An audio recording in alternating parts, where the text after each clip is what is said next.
a bucket and a foul. Breakaway. Io. Oh, meet me at the rim and don't be late. Give me the hot sauce. Did you not get the memo? Derek Rose can go upstairs. Oh, he's got Giddey. The steal. Right for the lead. Yeah! Big time plays. Big time plays. Giddey for the win. Go! Oh, my God. I cannot believe this. Improbable. Hey, everybody. Welcome into a brand new edition of the Gimme the Hot Sauce podcast. Stacey King, Tim Kelley alongside. How you guys managing through the summer? Everything all right? I know Tim is good. We're not going to get into that. That's a family show. We're talking It's a family sports. show, yeah. There's some things going on behind the scenes, America. Oh, we could jump right to what are we watching? Hey, Pacific man. Heights in real time. Listen, I'm telling you right now, buddy. I'm feeling like the Godfather right now. I'm about ready to give some people some alternatives. What do you say? What did the Godfather say? Offer he can't refuse? Yeah, that's what I'm getting ready to do right now, 10 for 10. I'd rather just go to that guy. What was his name? The Iceman? Yeah. What's his number? I'm just telling you, America, life's not always good. It's not always peaches and cream, baby. Yeah, our guy Tim going through some stuff. Oh, We're man. rooting for him. If there's any investigative journalists out there that want to help Tim Kelley, Yes. you can contact Yes. him at Tellurray.com, right? It's a great story. It should- Anybody who wants to get famous, and you put your story on. This is a you could great be story. Well, you could be part of the Netflix series because it's Yes, going to be it's that. gonna be on very soon. Netflix, yes. Get some cameras out there. Yes. It's going to be a The Netflix question series. is, who's going to play Tim? We had Jason Bateman to play. Yeah, Tim. we had Jason Bateman. Yeah. No, we're going to get, who's going to play Tim? Rick Astley. No. Steve Buscemi. Never gonna give you up. Steve Buscemi. That's who played Oh, Tim. okay. He might be a little old for me. No, I like him. I think he'd be happy with He'd Jason be- Bateman. yeah. Steve Buscemi's a little bit haggard looking. Let's go with Dolph Lundgren. If he's of that age group. No, man. No. I would go Steve Buscemi because he's funny. It's, you sometimes are funny. Not always, but sometimes you are funny. In this situation, you're serious. I feel bad for him, America. We want to tell you, but sometimes we're like an old refrigerator. We can't keep things in, but this one we got to keep in right now. We'll talk about it at a later time. It'll be a joke later on when we get this. Yeah, matter not real settled. funny right now. All right, let's talk a little NBA Summer League. The Bulls, we are taping on a Friday afternoon before their finale. They're taking on the Utah Jazz in the last of 5 games. 2-2 so far. They lost the first 2, but they've come back strong in the next 2. And I enjoyed watching Modest Buzelis the last game he played. I mean, his array of talents were all on display. Tighter handle, more aggressive, scoring at all 3 levels. I mean, I thought he was really good.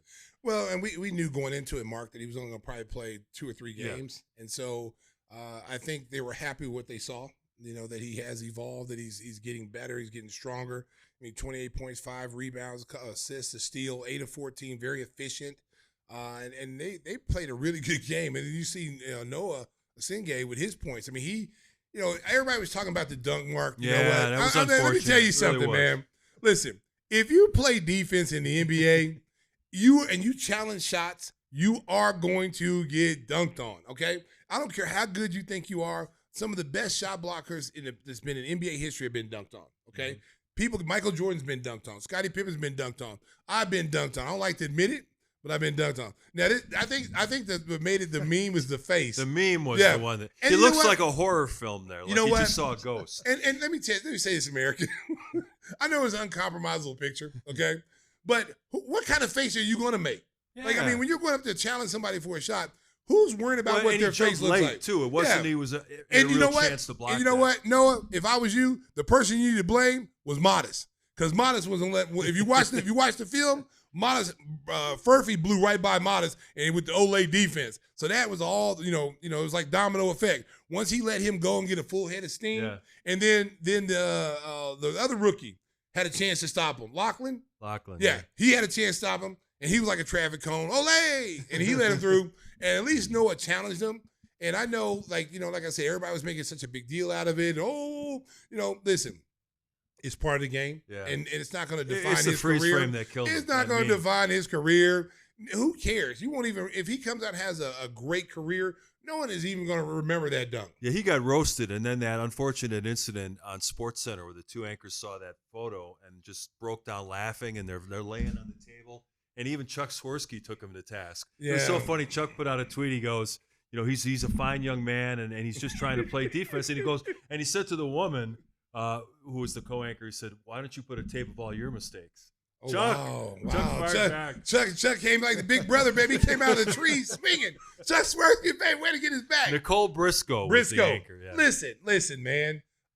I would have laughed at it. Me and Adam talked about it. Like, if that would have happened in the game, like, we would have laughed. I mean, we would have probably froze. I mean, listen, it happens to everybody. You know, that's what so the beauty of this game is. It's like you're going to see things that you thought you'd never see. And I think had he not made that face and they, froze it like that, no one would have even said anything. Otherwise it's just a play. It's a great dunk. It was a great dunk by Johnny Furphy. Yeah, it's a great dunk. The thunder from down under. Yeah. The white man can jump, right? Oh, That's right. It's But lies. would have been more creepy if he was smiling.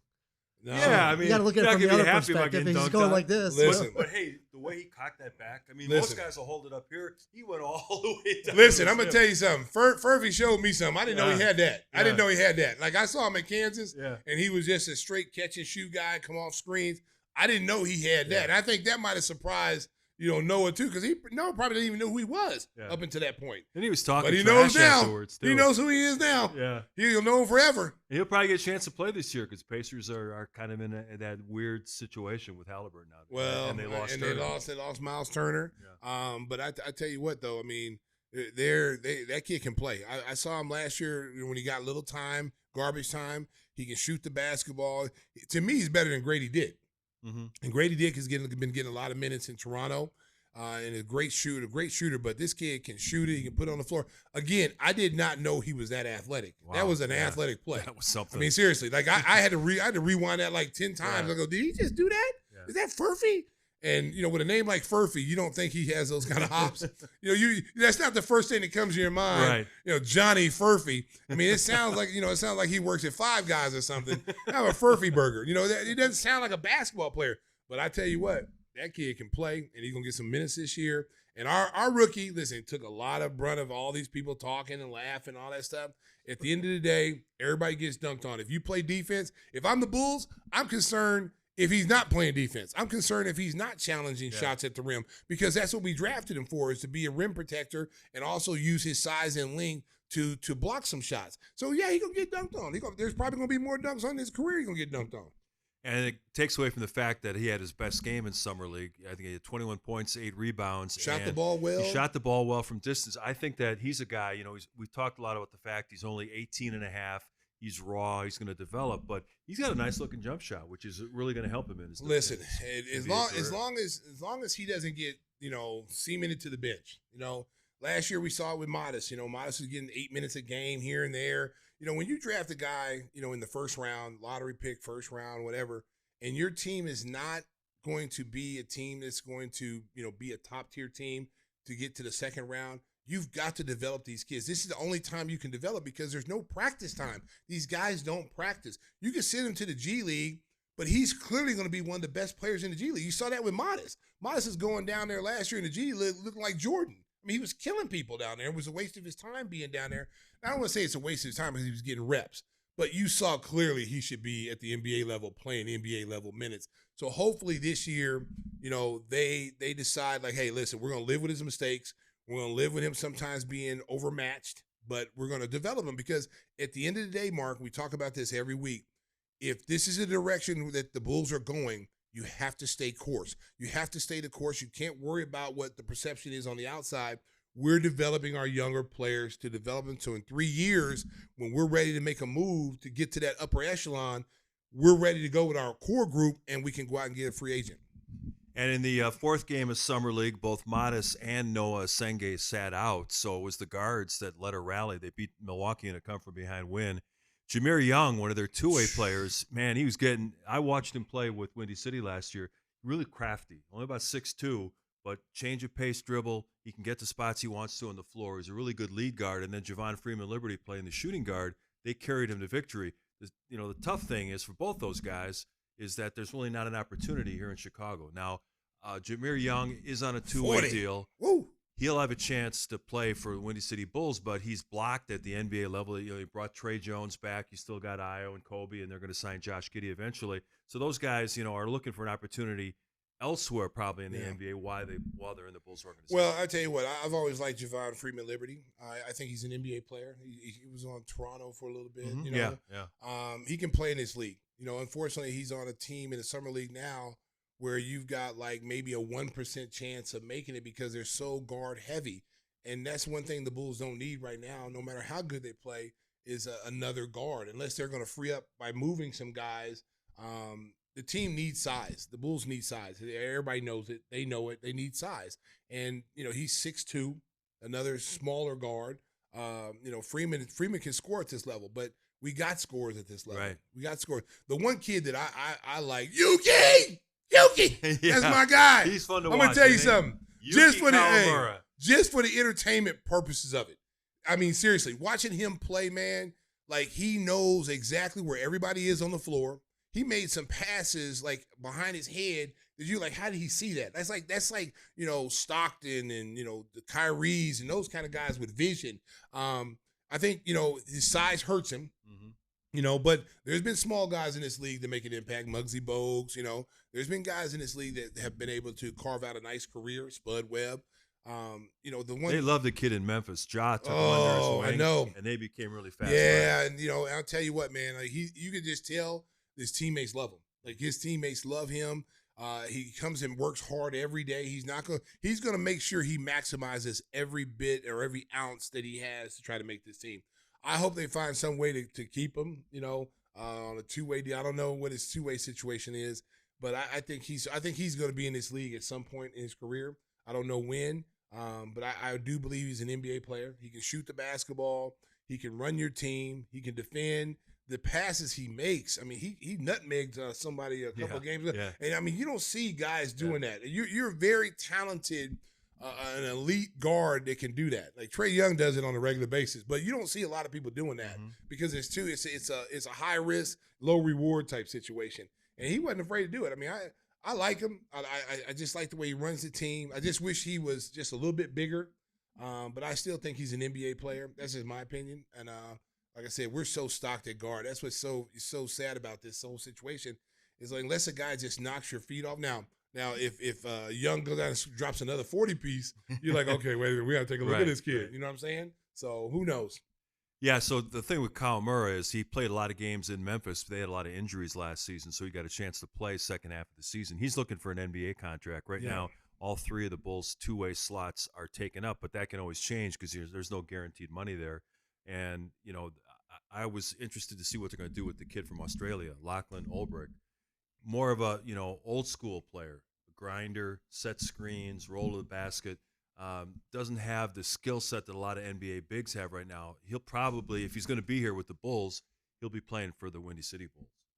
Well, he's like you said, he's a throwback. He's a guy that's a grinder. He's going to do the dirty work for you. And every NBA team needs a guy like that. You need a guy that's going to put his nose in there. That's not afraid. Kurt Rambis type. Just not afraid to get in there and mix it up, get the tough rebound, dive on the floor, play tough defense, draw charge. You need those kind of guys on your roster. A lot of times everybody wants to go with the sexy guys, the guys who jump out the gym and, the guys who run and jump and they're just fun to watch. But those guys, you don't see those guys diving on the floor. You don't see those guys doing the hustle points. These kind of guys like Lachlan know what they have to do to stay in this league. This will be a guy that'll have a career in this league, possibly 10 or more years, because he'll be doing all the little things that nobody else wants to do, and he'll be good at it. Speaking of Australia, we've talked about this in the last couple of shows. Still a stalemate between the Bulls and Josh Giddey. Reports that Giddey was in Las Vegas. His representative had talked to AK about a contract, but we've been hearing from the beat writers that they're pretty far apart. Giddey and his camp wanted $30 million annually, and the Bulls are somewhere underneath that. We don't know exactly what the figures are, but it's a situation where either he comes in on the qualifying offer and plays for, bets on himself, or maybe he takes a little bit less than $30 million on a long-term deal. Well, I mean, it's going to be tough because he's looking at a couple of guys who got paid, and he feels he's better than them. And if they got that kind of money, you're looking at Suggs, you're looking at Quickly. Those guys got those big contracts, big extensions, and he's like, "Hey, I'm better than them." Yeah, and he is. And I'm a guy that I'm 6'7". I'm not a small guard. I'm a guy that's going to help you rebound. I'm going to help you. My defense is not like those other two guys, but I'm adequate. I can stay in front of my guy when I need to, and I'm going to rebound. I'm going to get assists. He's a walking triple-double. And the situation you have, like, we're not in the front office, so I'm not making these decisions, but you have to sit down and you have to say, you have to find out, like, okay, let's look at his body of work.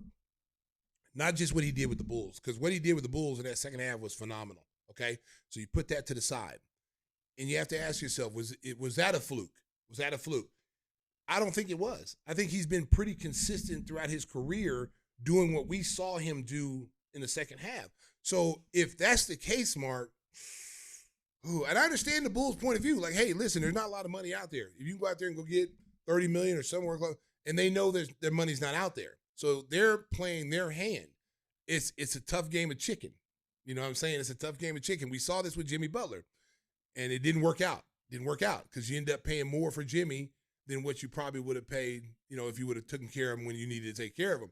So if he comes in and bets on himself, which if I'm his agent, unless he's just afraid he's going to get hurt and injury, I'm like, and he's been pretty durable his career. So if you just base him off his career, he doesn't miss a lot of games. So if I'm his agent, I'm saying, okay, look, if I can't get the $30 million now, okay, cool. Let's sign a 1-year deal. Let's see what happens. Because what are you going to do to him? You're not going to bench him. You're not going to take his money away from him by sitting him on the bench. He's your best guard, and he plays well with Kobe. And especially if you keep Kobe, your backcourt is solid. And so, this is a guy who's going to float around with a triple-double every night. I guarantee you he will be in the top 3 in triple-doubles next year in the NBA. He'll be somewhere, whether 1, 2, or 3, he will be in the top in the stat category of triple-doubles next season. You mentioned Kobe White, and Whispers added to his collection of things out here. Were these trading cards? No, I didn't bring those. I was curious. Collectible pins. Is that Nick? Oh, okay. Oh, wow. How do you get those, Nick? Oh, all right. Oh, excellent. Oh, yeah. To give me the hot sauce, there's only like 500 of those. Those are rare. It's a rare item right there.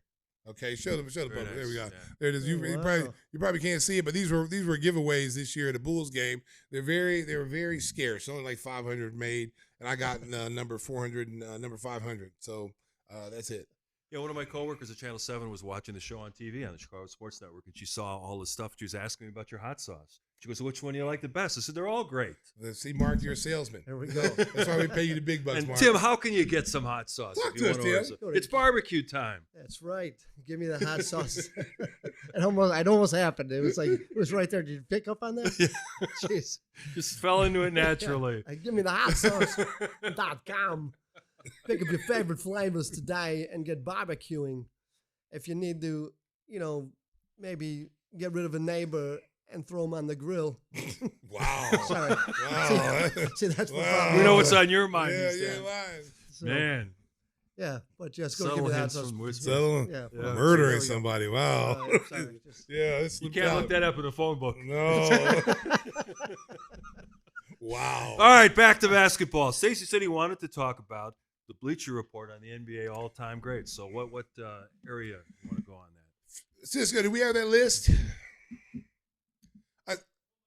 Yeah, so they came out with this list, like the top 100 players of all time or whatever. And, of course, Michael's number 1. So they got that right, okay? He's number 1. But after that, there's a lot. They got Kobe like 11. Yeah, they've got That's some of the crazy low. all-time Oscar Robinson, some of these guys too low. Yeah. It's almost like these guys who make these lists are not old enough to know these other players. You know what I'm saying? It's really kind of crazy because, like, we live in a what have you done lately world. Like, every day you see these debates, LeBron and Michael. Like today I saw something today. They were showing LeBron dunks, all these spectacular moves LeBron's made. And then the guy goes, well, Michael's never made these kind of moves. And, Michael's moves were – LeBron took Michael's moves and made them better. Stop.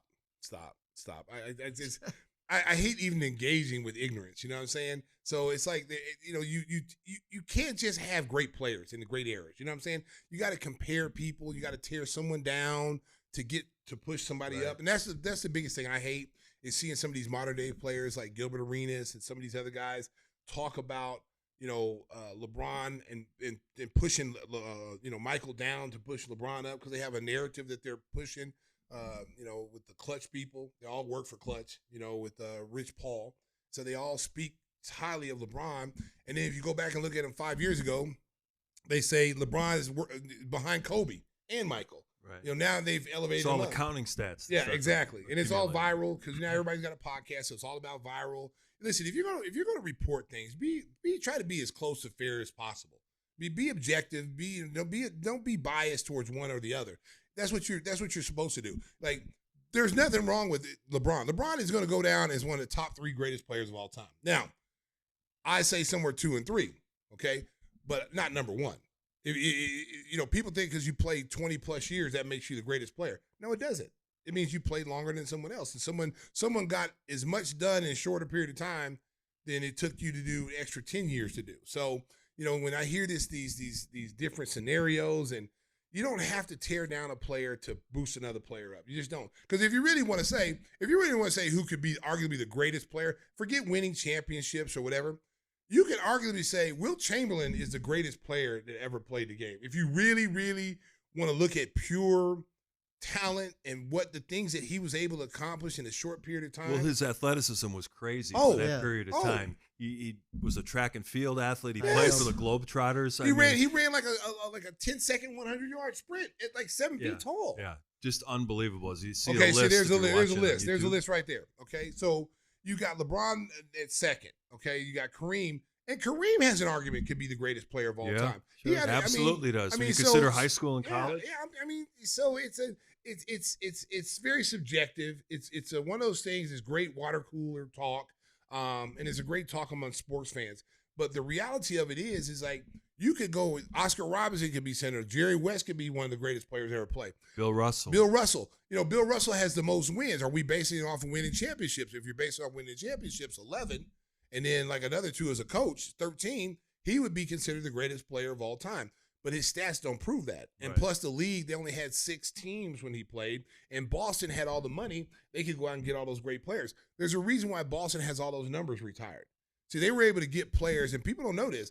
Boston and Red Auerbach were able to go get the most expensive players and bring them to Boston. And there were only 8 teams back then. That's exactly. So when you go out and get the best players of that generation, that era, that's like adding Michael, Akeem, and Magic, and put them all in the same team. They were starting all Hall of Famers at one point. Yes, they were in the championship. They had all Hall of Fame. They had all Hall of Fame 6th and 7th men. Right.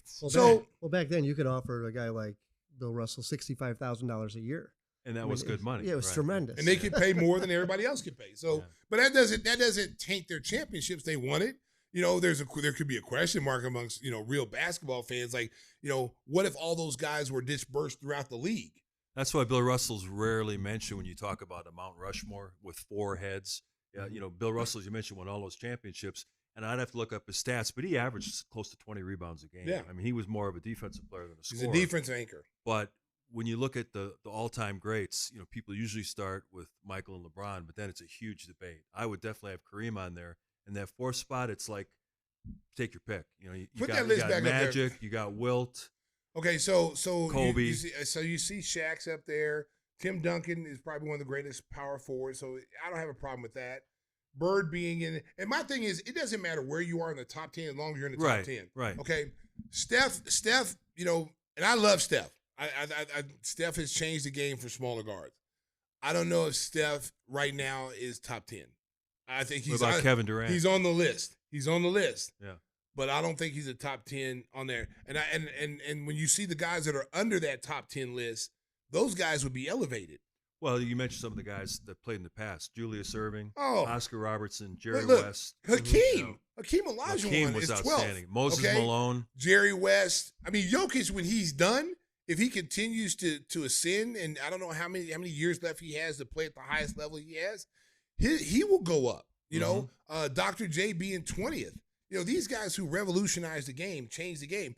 That tells you when you're a great player, when they make changes to stop you. Wilt Chamberlain coming in, widening out the lanes, 3 seconds in the lane. They changed the game. You put Wilt Chamberlain in this era right now, in his prime. Wilt Chamberlain have a 150-point game. Nobody can stop him. Nobody would stop him. No. And he would be defensive player of the year. How great Wilt Chamberlain is. There's so many stories about Wilt Chamberlain. But one of the stories a lot of stories. One of the stories, a lot of stories. Like He's got a lot of stats. 2,000 people know stories about Wilt. That's 20,000. Yeah, 20,000. Yeah. Hey, listen.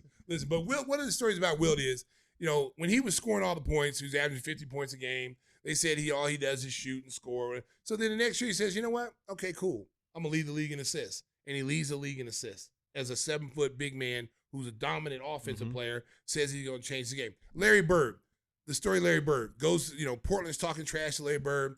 Larry Bird before the game says, I'm going to shoot all left-handed tonight. Yeah. All left-handed. It's documented. It's on video. Yeah. I'm going to shoot all left-handed against you bums tonight, right? So he goes out there and scores like 40 with his left hand. Yeah. Who in this league could do that? Seriously. I don't think anybody. No. So when you hear about how skilled these guys are in this era, and then comparing them to the guys, Larry Bird, Isaiah, Isaiah Thomas, as much as Chicago people hate Isaiah, put your hate to the side. The Piston Bulls rivalry. Isaiah was a hell of a freaking point guard. The handles, the things you see Kyrie doing, maybe Kyrie's a little bit more shiftier, but Isaiah had that during his time too. Yeah. Like you couldn't guard Isaiah one-on-one. You had to have help. It had to be team defense to guard him. The Mark Price. What you see Steph Curry doing, if you don't believe me, look up Mark Price. Mark Price was doing the same thing Steph Curry was doing, but we didn't rely on the three-point shot back in those days. Numbers were way down. Yeah, the numbers are way down. Those guys are lucky if they took 3 or 4 a game. But if you told Mark Price in his prime that he could take any three-point shot at any time, I'm telling you, Mark Price, you're looking at like how you separate a guy at Adam and then you create another one. Steph Curry is like kind of created for Mark Price. The handles, Mark Price could dribble. He was one of the hardest guards for us to trap. Like we hated trap. When Phil said, we're gonna blitz the pick and roll with Mark Price, we're all sitting there like, oh man, come on, man. No. He's Maybe the only not a good guard. idea, He's yeah. the only guard that we hated to try to trap because what he would do, Mark, he would see the trap getting ready to come. He knew when it was coming. And he would push the ball between the two defender players. Yeah. And he'd throw it between, and he jumped in the smallest crack like a mouse. He would jump through the crack, get the ball, and then hit a little running jump shot.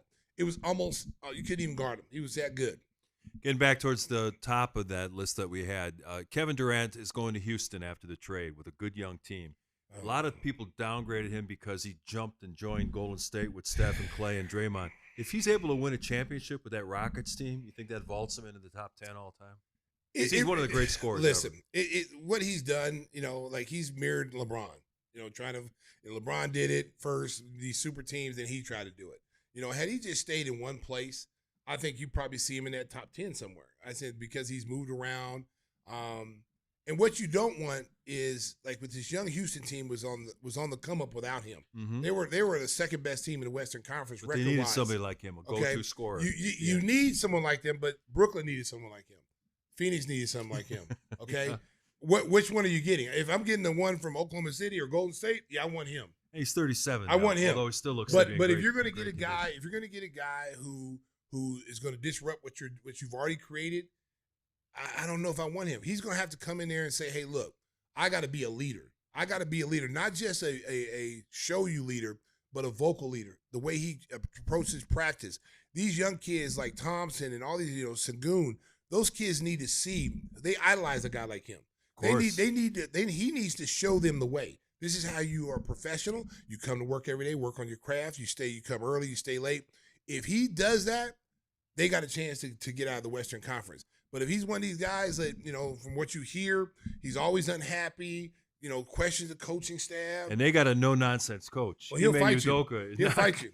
He'll fight you. Put up any nonsense. Yeah, he'll fight you. I mean, there's two things that Udoka will do. He'll fight you and hide your girlfriend. That's what they said. I don't know how true it is. I'm just going by what the media said. Hey, I'll take a little nonsense, I guess. Yeah. Hey, hide your girl. Don't bring around Udoka, baby. I don't know if he's playing love songs, throwing Jodeci out there. I don't know, but he'll take her. I'll snatch your girl. That's his middle name. Emmy? I'll snatch your girl, Udoka. Yeah. It's for me. Emmy, baby, it's for me. Me. What's yours is mine. Because there's a rumor. I don't know how much is true. I don't really get into rumors. I'm not in TMZ or all that stuff. But that was the falling out with Jalen Green, supposedly, with his girlfriend that he's dating. Oh, that should be his mother. And she's dating him. She's got a son his age. Oh, Lord have mercy. So that was one of the rumors. I don't know how much is true. Don't take my word on America. I'm just like you. I just listen to the internet. You are like an open refrigerator, I can't keep nothing in. I'm like, listen. Dun, dun, dun, dun. Well, I'm going to tell you. If you're not having Nia Long, I mean, how long does it take you to go elsewhere, right? Listen, it's always like, you always wonder about those kind of things. Like why would you ever cheat on Halle Berry?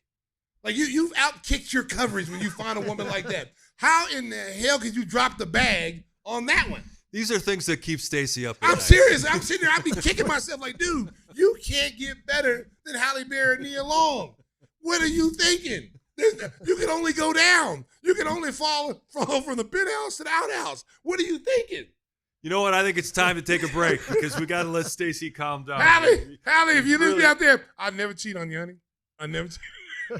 You know a guy. I'm there for you every day. You know a guy who won't baby. cheat on you? It's our good buddy Jeff Vukovich. He'll take care of you for all your insurance needs, auto, home, and business. He'll treat you like royalty. You'll never have to look for another insurance person. Jeff Vukovich, auto, home, and business, nationwide agent. You can reach him at jeffvuk.com. That's VUK.com. The phone number, 847-825-4783. Stacey's a little emotional, but I think he can get the jingle out. Hey, listen. Jeff Vukovich will treat you like royalty. Yes. And Halle, I will too, baby. I'll treat you like royalty. Nationwide is on your side. And Halle, I'll be on your side too. What about Nia? No. She would be treated. I'm going for Halle first. Halle Okay, first. Have you seen Halle lately? She looks fantastic. Oh my God, she's out there We're going to dancing let to Stacey Dana have too. some of his cool drink in front of him. We'll be It's right hot in back here, baby. with more NBA Halle, talk on the I'm other by your side. side, Halle. We're back. Everything's calmed down a little bit here on Give Me the Hot Turn the Sauce. air conditioner on to cool me off, Halle. yeah. Woo! Halle, have me hot. Hot. We got a little more NBA news. Kind of a surprising story happened just the other day. Damian Lillard, who, of course, is not going to play in the upcoming season. He suffered an Achilles tear during the playoffs playing for Milwaukee, and then you know the story. He was bought out of his contract. He got all his money, so he was able to go anywhere he wanted to rehab.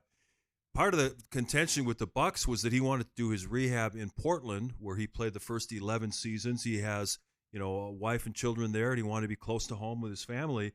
He agreed to a 3-year, $42 million contract with the Trailblazers, which shocked a lot of people because people thought he would go ring jumping, try to sign with a contender, and maybe that's the one thing in his career he doesn't have is a championship. Well, I think, Mark, he realized chasing a ring is not for him. Mm-hmm. You go to a team that you automatically think you're going to elevate that team to a championship caliber team, and maybe behind the scenes he's like, I should have stayed in Portland because that's the only reason it really makes sense. It's like now you're going to go back to a place that you didn't want to leave, but you wanted to leave to go get a ring, and now you saw that the grass wasn't green on the other side. I'm going to go back to where people love me. The fan base loves me. I can retire a Trailblazer, be in the organization in some capacity, and then help these younger guys. And when you add up the money he's gotten, his buyout from the Bucks, and the $14 million he's going to get next year to not play but rehab, he's going to make $70 million next season not to play basketball. And he suffered a horrible injury. Obviously he needs that time to get well and get back on the court. But when you break down the contract, not going to play next year. He's got the 1 year in Portland, and his third year is a player option. So really, he's only committing to play 1 year in Portland. Then we'll see. Maybe he will jump after 2 years. I'll tell you what, that's a lot of money. I mean, Milwaukee's on the hook for a lot of money, and that also goes against their cap too. Mm-hmm. So they went out and got Miles Turner. They're trying to maximize how many more years they have left with Giannis and try to give him best opportunity to win a championship. They lose a all-star caliber guard. What's there to replace him? I think they just signed. They got Cole a bunch Anthony's of guys: coming in. Cole Anthony, Anthony's Gary Harris, Kevin Porter Jr., Gary Trent Jr. I mean, they've got a lot of guys who are just guys. Replacement level kind of players. Yeah, I mean, they're good role players. I mean, good pieces. But you still, you had Drew Holiday that won a championship there for you. Then you bring in Dame Lillard. So I just feel like it's a step down for where their championship aspirations are. That's going to you lose Brooke Lopez, Chris Middleton's gone.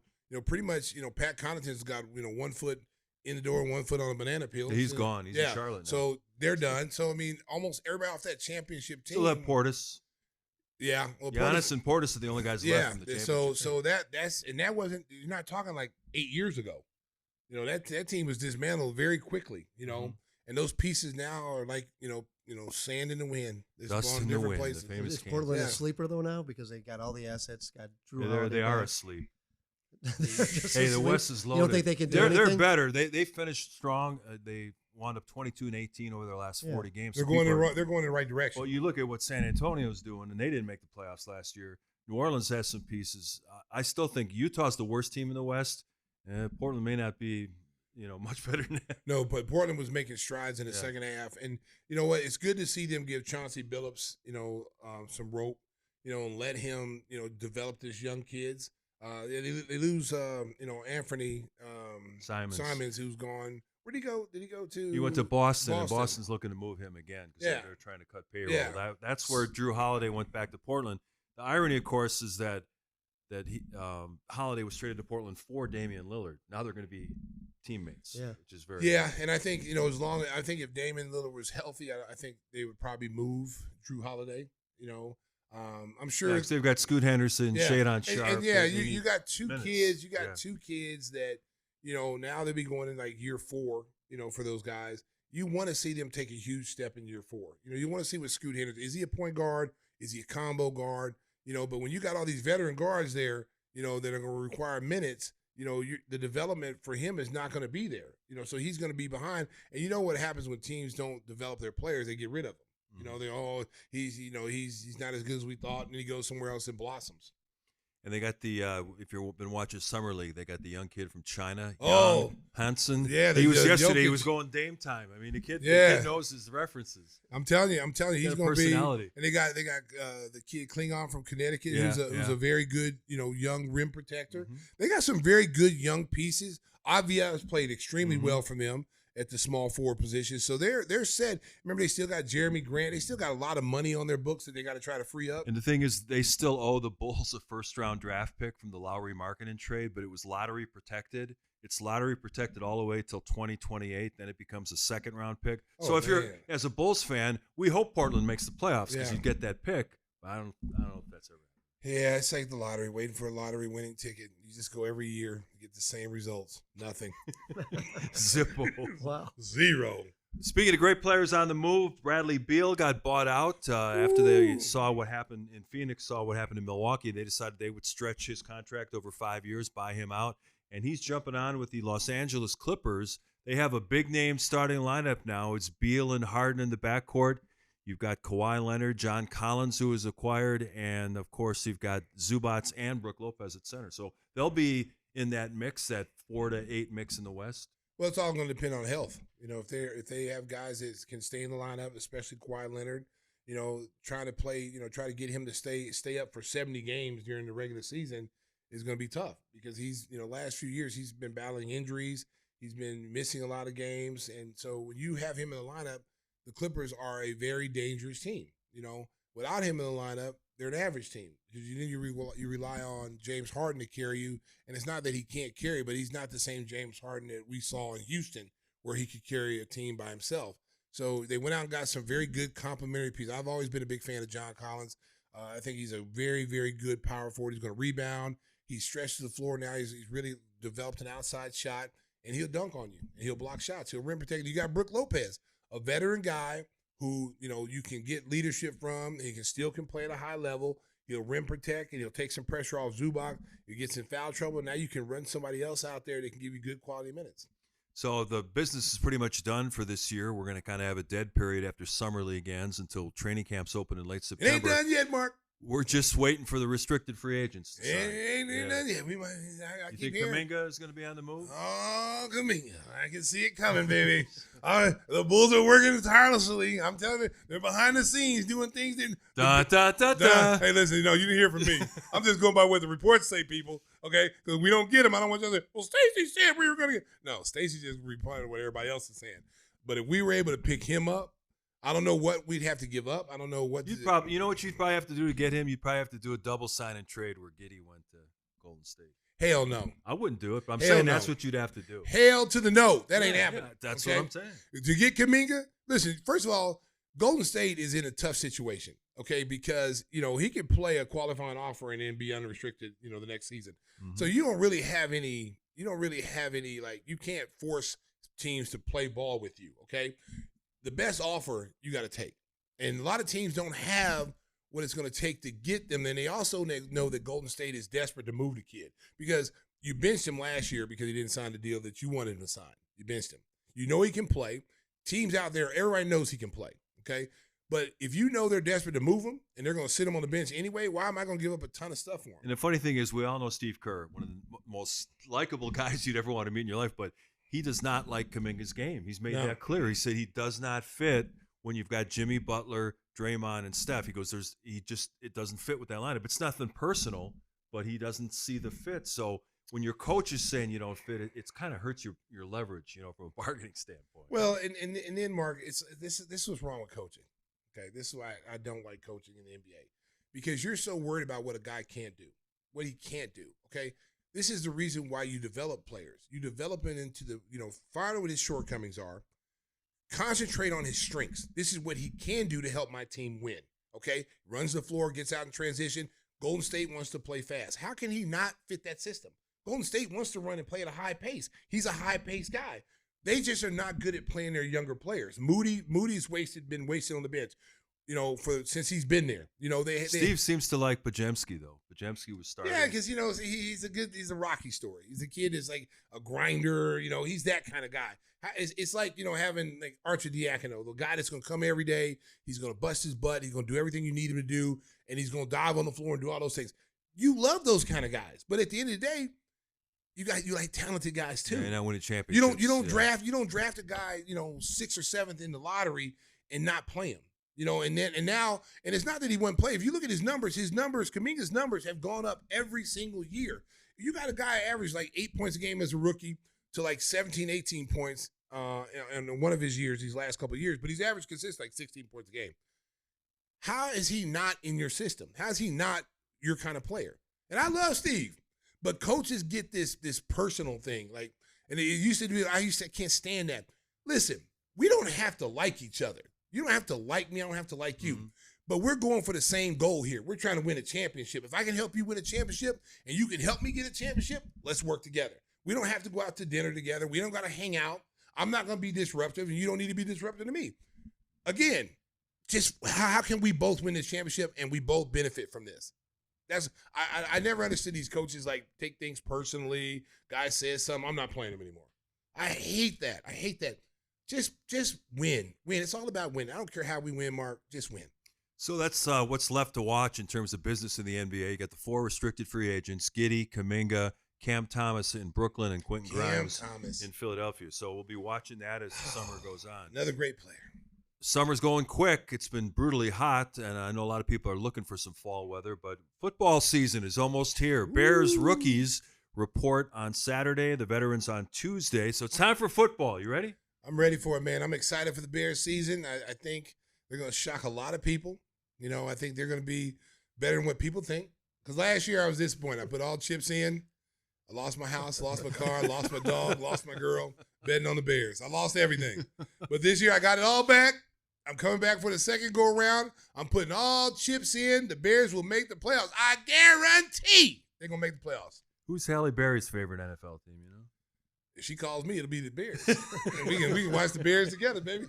Or with some wings. We'll have some Heinekens. Maybe we'll have our own little personal cookout, baby. And she can do whatever she wants to be, baby. Oh, Lord. You know what doesn't make sense, though? You look at their over-under in Vegas. Yeah, it's what, 8.5? 8.5, yeah. But if you look at winning the Super Bowl, they're 11th. Makes no sense. So the odds aren't great. Like you put $100 down, you might get $3,200 back. And or something. It's not, because the division is so strong, they could be a better team and still finish last place. Yeah, but that doesn't make sense. That doesn't mix right. Right. So there's obviously a group of people out there because it's all based on. See, everybody's putting so much faith in Ben Johnson, who was a great offensive coordinator with the Lions, but we don't know how good of a head coach he's going to be. But everyone's like jumping on the bandwagon. Oh, they got this new coaching staff. They're going to take off like crazy. But it means that around the country, people think the Bears could win, which is funny. Yeah. From what we've had the last 10 years of coaching, I'm ecstatic. Okay, I'm ecstatic. Yeah, but Ben Flus Johnson, got that new hairdo. You know what? Man, no, Flus was like the villain. Flus was like the villain in Scooby Doo. When you take off the mask, it's still Flus. Okay, that's who he was. Okay, they found out. I thought you say take off the mask. He's Mark Trestman. Oh, you know what? Oh, we forgot it. But how many years has that been? Ever since Lovey, they got rid of Lovey. You had Trestman, then you had John Fox, who was retiring while he was coaching the Bears. Yeah, he was retired when he went to the press conference. He was. You had Matt Nagy, and then you went to Flus. Oh man, see, we had nothing but bad coach of the year. So how can you not be excited especially after seeing what this guy's done in Detroit. I know Detroit's different. Dan Campbell's huge reason great why culture there. He's a great coach and he's a great motivator, but it's still Johnson's offense. Okay, he's got weapons here. They brought him here. There's weapons here on the offensive side of the ball. That's a bright spot. They addressed their offensive line issues. They went out and got some offensive line. Their defense is always going to be stout. That's one thing you don't have to worry about. Their defense is always going to be able to compete. But it was always their offense that you worried about. The protection of Caleb Williams last year was a joke. I'm surprised the kid lasted the whole season without missing games. Over 60 sacks. Yeah, 60 sacks. And then people say, well, he held on to the ball too long. Whatever. He still got sacked 60 times.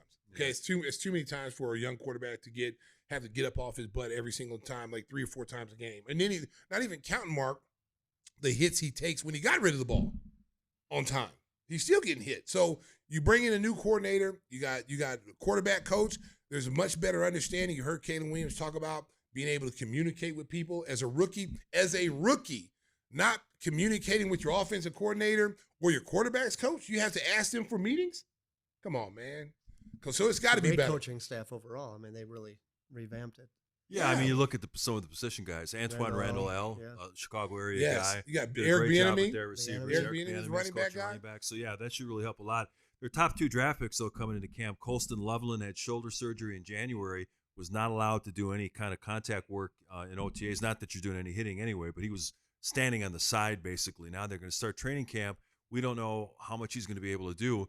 And then Luther Burden, who they thought was a steal as a second-round draft pick, a slot receiver, a guy who can use it in a lot of different ways. He's coming off an injury in camp. He didn't do much, and he hasn't signed his contract yet. So until he signs, he can't play. Well, I'm sure they're going to work that out. Burden was the guy that could easily been a first-round talent. When he was at Missouri, the big-time receiver, fast, could take the top off the defense. That's something that the Bears need, a really good slot receiver that can win one-on-one matchups against third DBs, linebackers. They got that in him. He's got to get healthy. Health is always a big issue. I think those guys will be ready when training camp starts. Loveland having surgery in January. You don't know what the extent of that surgery was, but I'm sure they're going to kid gloves, take him slowly. He may not play a lot during the preseason, but I guarantee I think he'll be ready when the season starts. That's something they knew going into this. Is that I think if they were concerned about it they wouldn't have drafted him. It's interesting with training camps. I remember when I started working in Chicago, I used to go to Platteville, Wisconsin. Platteville. They had the training camp, and it was almost like the Army. They want to get them away from their wives and their girlfriends and their kids. We're going to put you in a barracks. You're going to practice 3 times a day in 90-degree heat, and you're going to like it. And then they went to Bradley Bourbonnais. Now almost all NFL teams are just having training camp at their own facility where guys can live a normal life. I don't know if you experienced any get away from home training camps during your career. We had Army. It was Army, baby. It was Army. We, in Miami we did. We went to Boca Raton. We were there for like 10 days training camp. It sound like Army going to Boca Raton. Listen, that was like Navy SEAL workout. Well, with the heat, yeah. With Miami Heat. Yeah. I'll tell you, when they said training camp is going to be at Boca Raton, we're at the Ritz-Carlton. Yeah. I'm like, this is going to be awesome. It's going to be, because like with the Bulls, you always came in because we were playing for championships. We always came in, like 60% in shape. We worked our way up. Not in Pat Riley's camp. You better come in like 100% shape. Because if not, you are going to die. And so you pull up to this nice hotel. It's Ritz-Carlton. There's jet skis. It's a beautiful place, like a resort. You're like, oh, my God, this is awesome. I never had a training camp like this. First meeting we had, we're sitting there. He's telling us what to expect for 2 days. We're going to go hard. We're going to go about 3 hours, 2 days. I was like, when I heard 3 hours, I was like, damn, did he say 3 hours? Man, did he say 3 hours? Did he just say 3 hours? Everybody saying the same thing. Then he said, I hope you didn't bring your golf clubs. There'll be no golf being played here. Yeah. So it was like all those guys who used to being in Miami, they always used to play golf in training camp. You could hear the groan. Oh. And then so he pulls out a playbook. And the playbook was about the size of the New York City phone book. For a basketball team. That makes sense. It was huge. And he goes, study this every night. I want you guys to study. There'll be a test every day at lunch or breakfast. And we was like, what the hell are we doing? And literally, people who thought he was joking, I knew he was serious. I was like, because I heard about him. I heard it from Oakley and all the guys in New York. So I was already prepped on what kind of person I was dealing with. So I studied my playbook. So there was guys coming in that didn't study their playbook. They got embarrassed. And they say, okay, I need you to tell me what floppy down is on page 75. Did you read your playbook? I think it's some kind of catch and shoot, sit down. You didn't read your playbook, and you'll be running suicides. First day of training camp, no balls. Yeah. The first 5 minutes, you walk in there, you want to shoot the ball, get loose, get ready to go. There's no balls or racks anywhere in the gym. And you're like, what is going on Get your track here? shoes on. Yeah. So you Spoelstra, who's the coach there now, Spoelstra was the camera guy. Yeah. He's the young camera guy. And you had Stan Van Gundy was there. You had Bob McAdoo was there. They had a whole staff full of guys. And so you're asking where the balls are. He said, Coach says no balls. We don't need balls right now. So you already know, Mark, you're in trouble when there's no balls. First thing he does, Pat always comes into practice. I've never seen him maybe 3 times in his whole time I was in Miami where his hair wasn't done and he didn't have crisp clothes on and looked like Pat Riley. Yeah. He takes pride in that, okay? So he comes in, he's got his shorts are pressed. He's got a nice polo shirt on. He's got his hair slicked back. He's shaved. Yeah. And his first thing he says, all right, we're going to run 17s. And so if you know what 17s are, they're suicides, but to the side of the court, not long ways. So you got to run 17 times down and back there. It doesn't seem like it's that hard. Like, oh, that's easy because it's short, But you had to touch every line. They had a coach at every line. If you missed a line, you were docked 2 seconds. And it's time. Yeah. Guards, point guards, 2 guards, 3s, 4s, and 5. You had a certain amount of time that you had to make it. So I tried to be slick. So I'm a power forward. So I'm like, I'm going to run with the centers. He said, Stacey King, you're running with the 3s and 4s. And they had a time like 50 seconds. So it was like, and you had to run 5. So your only rest was the 4 guys in front of you. So you'd run your first one, and the first one was easy, but you're like, oh, okay. By that second, your only rest was the next 3 guys in front of you. So, and it goes quick. It's only it's like 3 minutes. You had 3 in the break. So about the third one, Mark, it's like the gorilla on your back. It's like you just feel yourself running in like tar, and your mind saying run as hard as you can, but the body's like no, and you got to run that. It's a conditioning test. You got to run that until you complete it. So you have a choice to run it in the second practice, or you can run it the next day. So 95% of the people didn't make it the first time. Okay, so second practice, some people decided to do it. I was like, no, I need my rest. I need to get that rest for tomorrow morning. So I did mine the next morning, and I came out with track shoes because it's so hot in there. Your shoes get wet, so it makes it heavier. So I used to run track in high school, so I was like, you know what?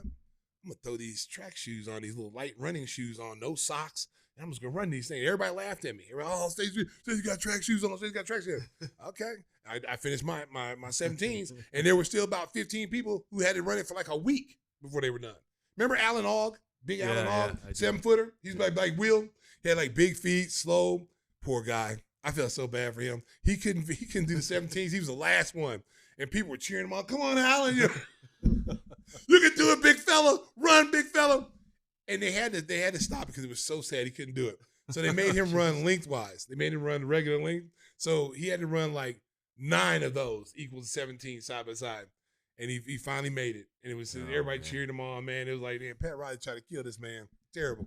Yeah, times have changed. It is not like that anymore. No, it's not. Usually it's just one practice and maybe a film session or a walkthrough. And Bring it back. Yeah. Bring back the hard practices, man. Get these guys in shape. Well, it's time for our regular feature. What are we watching? I know Whispers, you've been busy. Any time to watch TV? How to Kill a Man. Well, oddly enough, How to Kill a Man and Get Away with It. Well, I did watch the Tylenol murders on Netflix. I'm serious. Not that I was doing research or anything. Be careful. You put something in your drink. Yeah. I'm an ally. He ain't going to try to take me out. And, going back to, that was in Chicago, and it was a pretty scary time. Yes. I was a kid, and it was very local, not just in Chicago, but very local to here. And, it's crazy that's still an unsolved case. And plenty of suspects, but they've never nailed anybody. It's remarkable. So if you see Whispers driving around in his car with a mask over his head, just be careful. He's on the prowl. Listen, you never know what a man's going through. We found that out today. That's why he was watching the Tylenol murders. How to kill a man. How to kill without being caught. Yeah. They might subpoena this tape if things go wrong. Stacey, what do you got? Cisco, put it up. You have it up there, Cisco? Ice Road Vengeance. Oh, you're looking old. Hey, listen, let me tell you something. You and I saw that in the theater. This is new. This is the new. first one we saw. This is new. Listen, Yeah. listen. There comes a time when it's time you no longer can be an action hero. Particular set of skills. Yeah, just don't no. work anymore. Yeah, listen, I'm a Liam Neeson fan. Yeah. I'll watch anything with Liam Neeson. But I watched Ice Road Vengeance and some of the stunts he was doing. Like, he's not Tom Cruise, okay? He's hanging off mountains. He's a mountain climber, and he's got all these internal issues. His brother died. He's got all these internal issues, and then he gets put in a situation where he's in like an Asian country.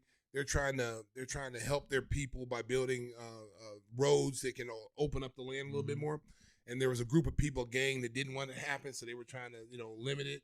So he has to fight these gang members, and he's got one gun, and they got like $1 million. And now he's going to try to do that comedy, the remake. Oh yeah, the Naked Gun. The Naked Gun. Naked Gun, I can yeah. see him doing that.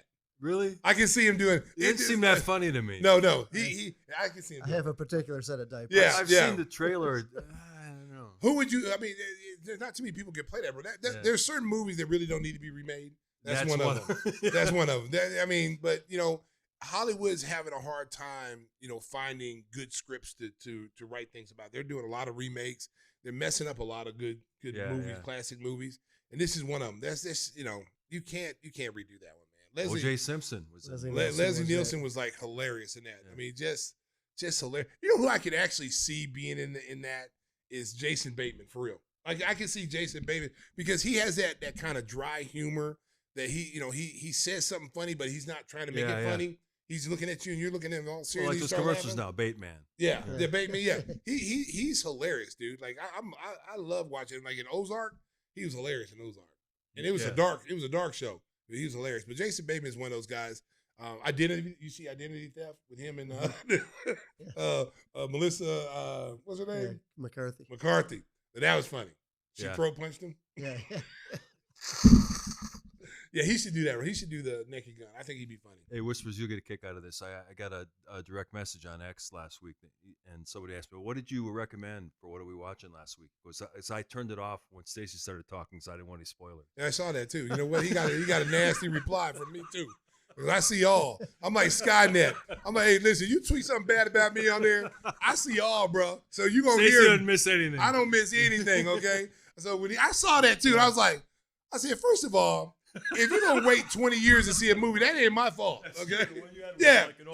You can't get mad at me because you ain't seen a movie that was 20 years old and you talking about I told you the whole thing. You should have went to go see the damn movie.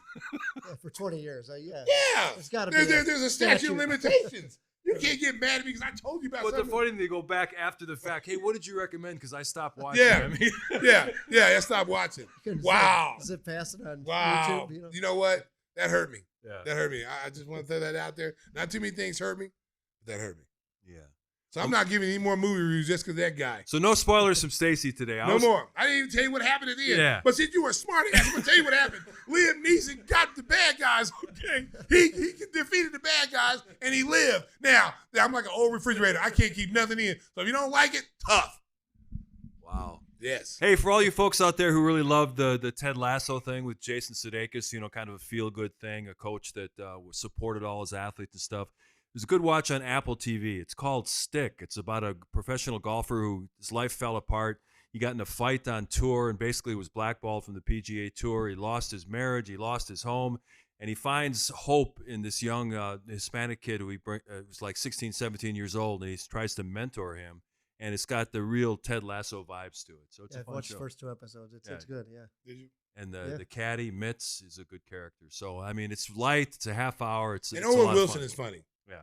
He's not in enough stuff anymore. I was just talking about him the other day. Like, where is Owen Wilson and his brother? Like, you don't see them anymore. You don't see a lot of these really good comedic actors, I mean, like, I'm a big Vince Vaughn fan, and you don't see Vince is trying to go into the serious stuff now, which I like him more into comedy. And they do some elaborate hustles in there. So it's a lot of fun. So check it out. Apple Plus is where you can find it. All right, anything else before we get out of here? You got any? I was going to ask you, what do you guys think about that Teddy Bridgewater stuff? Man, you know what? You know about it, Mark? Yeah. It's crazy, isn't it? Listen, man, this man is taking money out of his own pocket to help kids who are underprivileged that don't have the means to get to and from practice, to get meals. He's not recruiting people like that. He's not going out saying, I'll give you $5,000, you come play for my high school. These are kids in the district that are struggling. Their parents have a hard time. They're trying to keep these kids off the streets.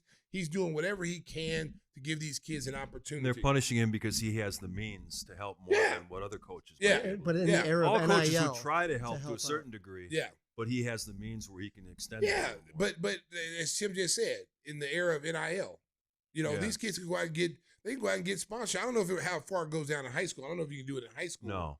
But, some of these kids can't afford meals after practice or to get home after practice, and they have to walk home and walk in gang-infested, areas where the risk of getting killed or robbed is great. I mean, he's doing them a favor. And to have people thinking that's an advantage, come on, man. I mean, if some people will just do anything to keep people down, it's just come on, man. This is really sad. It's really sad, really sad. Hey, I want to thank our great crew. Nick is in house. He's the guy that produces all our great promos that you see on X and other social media.